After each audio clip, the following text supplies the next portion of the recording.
मला असं वाटतं या सगळ्या प्रश्नांची उत्तरं ह्यांच्याशी बोलून मी त्यानंतर माझं उद्धवजींचं आणि संजय राऊत साहेबांची माझं सविस्तर बोलणं झालं त्यामुळे मला असं वाटतं तुम्ही सचिन भाऊंशी बोलला तर जास्ती संयुक्तिक राहील. भाजपचा जाहीरनामा तयार करण्यात आलेला आहे, अनेक घोषणा त्यामध्ये करण्यात आलेल्या आहेत, काय तुम्ही जुमला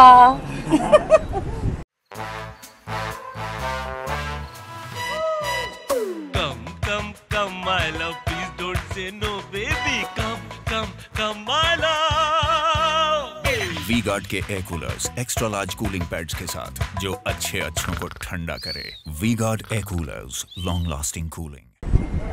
अभिनेता सलमान खानच्या घरच्या सकाळी बोलले मी त्याच्याबद्दल. हो बोलले छान. नाही खरंच अतिशय दुर्दैवी आहे आणि मी सकाळीच बोलले की हे अब की बार गोळीबार सरकार अशी परिस्थिती झालेली आहे. कारण का सातत्याने या सरकारमध्ये गोळीबार होतो कसा. आणि माझं म्हणणं आहे सलमान खानच्या घरी बाहेर झाला तुम्ही एक विसरताय त्या रस्त्यावर जेव्हा गोळीबार झाला तेव्हा सलमान खानच्या कुटुंबात अडचण होतीच पण त्याबरोबर त्या वेळेमध्ये मॉर्निंग वॉकला जाणारे ज्येष्ठ नागरिक, दूधवाला, पाववाला, भाजीवाला, घरातल्या महिला, मुलं शाळेला जात आहेत, कोण जबाबदारी घेणार याची.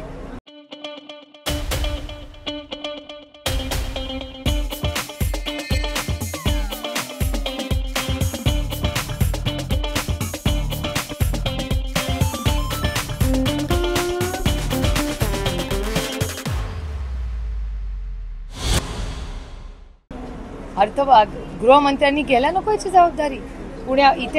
पुण्यात मुंबईमध्ये गोळीबार, पुण्यामध्ये काय ते कोयता गँग, कैसे चलेगा. आणि केंद्र सरकारचा डेटा सांगतो की क्राईम महाराष्ट्रात वाढले. मी म्हणत नाहीये, भारत सरकारचा डेटा सांगतो.